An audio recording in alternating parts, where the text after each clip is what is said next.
She was sitting on the edge of her bed, rocking her newborn in one arm and scrolling through emails with the other. The room was quiet, not peaceful, just the exhausted silence that comes with having a new baby and two other kids asleep down the hall. Then she saw it. Subject line, organizational changes immediate. She opened it, still half in a fog, expecting an update or a team memo. What she got instead was a pink slip in plain text. We regret to inform you that due to internal restructuring, your position has been eliminated effective immediately. No call, no meeting, no warning. 6 years of loyal work gone in a single paragraph, while she was still healing from childbirth. She stared at the screen, not even blinking, as her baby stirred in her arms, not because she didn't understand what just happened, but because deep down she did. They thought she was weak, tired, distracted, vulnerable. They thought a single mom wouldn't fight back, not with hospital bills, late-night feedings, and no paycheck coming in. What they didn't know was that her oldest son had just made partner at one of the top employment law firms in the state. And when he saw the email, he didn't just get mad, he got ready. Sarah Reed had never asked for special treatment. She didn't have the time for it, or the luxury. She was a single mom who'd spent the last 18 years juggling work, rent, and the impossible math of making a single income stretch for a family of 4. She wasn't flashy. She didn't complain. She just showed up, early, every day, coffee in hand, ready to get it done. So when she'd finally taken maternity leave for her 3rd child, after years of showing up, covering shifts, managing teams, she had actually dared to believe the company would have her back. They had smiled when she told them the news. "Take all the time you need," her boss had said. His name was Craig, polished, performative, the kind of guy who says family first in meetings, but brags about skipping his kid's recital to close a deal. Still, Sarah believed him. She wanted to believe that loyalty went both ways. She didn't expect balloons or flowers or check-in calls, but she didn't expect an email either. An email that showed up with no warning, no subject sensitivity, no human decency. Just a cold digital message that sliced through 6 years of service in one breathless line. Your role is no longer required due to departmental restructuring. She sat there, baby in one arm, phone in the other, blinking. There was no mistake, no offer to return later, no severance.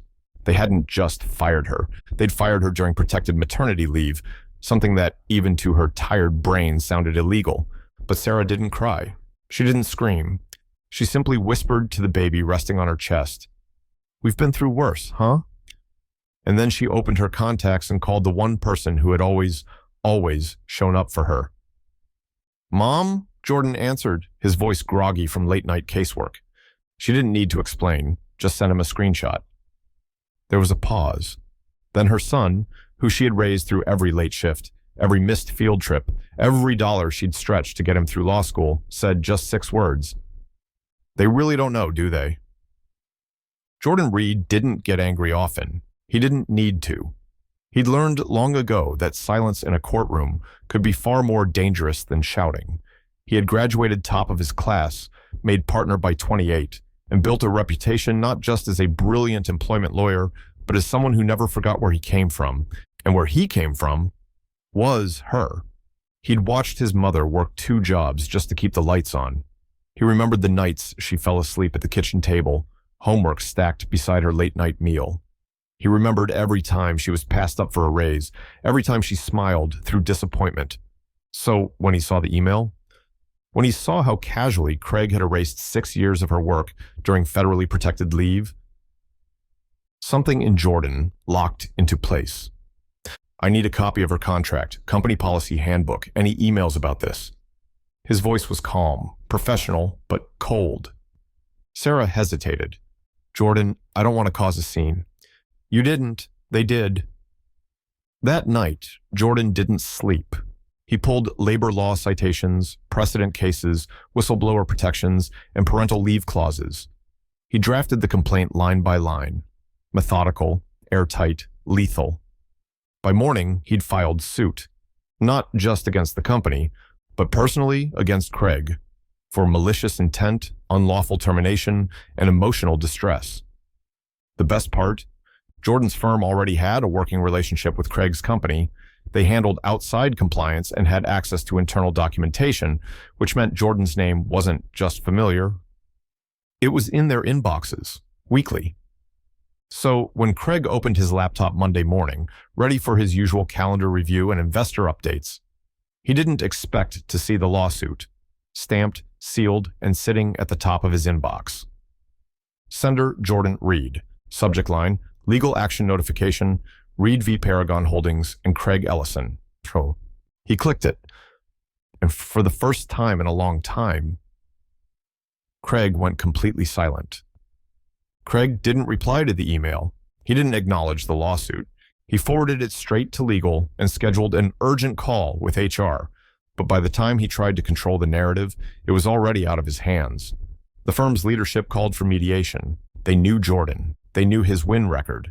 They also knew a wrongful termination lawsuit involving a single mother on protected maternity leave would be a PR disaster if it ever saw the inside of a courtroom. Craig walked into the mediation room, sweating under his collar, legal rep beside him, prepared to spin the same excuse he'd used a dozen times before. It wasn't personal, it was budget cuts. The role became redundant. We regret the confusion. Then the door opened. Jordan walked in, sharp suit, calm eyes, a folder under one arm. Behind him? Sarah. She looked nervous, but stronger than she'd been in weeks. Jordan pulled out a chair for her, sat down beside her, opened the folder, and began. My client and mother was terminated during protected maternity leave. That alone is a violation of the Family and Medical Leave Act. But the internal emails show something worse, intent. He laid out printed messages between Craig and HR, ones that said, "We'll replace her before she gets back. Clean her that way. She's got enough kids. I'm sure she'll understand." Craig's face turned pale. The company rep leaned forward, whispering something sharply in his ear, but Jordan wasn't finished. This isn't about revenge. This is about accountability. You thought she was too tired, too busy, too small to fight back, but she raised 3 kids. She's built entire departments from the ground up. She's not small. She's the reason your numbers were steady for 6 years.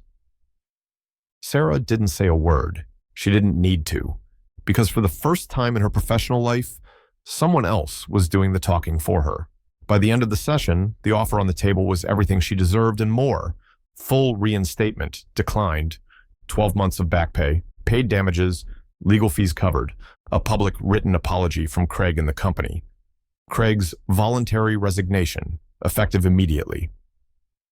Jordan slid the papers over to his mom. She read them, paused, then signed her name, slow, deliberate, calm. Sarah walked out of that mediation room holding a copy of the signed agreement in one hand and her son's arm in the other. She didn't cry. She didn't gloat. She didn't say a single word to Craig as he packed his things and avoided her gaze on the way out. She didn't need to, because the point had been made, and not by her. Later that week, an internal company email went out. Effective immediately, Craig Ellison has stepped down from his position. We remain committed to a culture that supports working parents and upholds legal and ethical hiring practices. No mention of Sarah, no mention of Jordan. But word got around, people talk, and quietly, subtly, everything began to shift. A few months later, Sarah was invited back, not to work, but to speak. The company had launched a new equity and employment integrity initiative, and they wanted her to address leadership. She agreed. She walked into the building, baby on her hip, heels clicking across the tile floor, and the very same HR rep who once ignored her concerns now stood and greeted her like a guest of honor. She gave her talk, calm, composed, and gracious. Not once did she mention the lawsuit, but before she left, someone in the audience asked, "What's one thing you wish management had known?" She smiled. That quiet employees aren't powerless. And moms, we don't forget. We don't give up. We just raise people who know how to fight right. Ew. Jordan watched from the back of the room. Didn't say a word, but his face said everything. They thought she'd never fight back. They thought she was too tired, too busy, too small. But what they forgot was that she'd spent her whole life holding up a family. And one day, that family stood up, with a law degree and her name in his heart. Because she didn't raise someone to shout. She raised someone to win,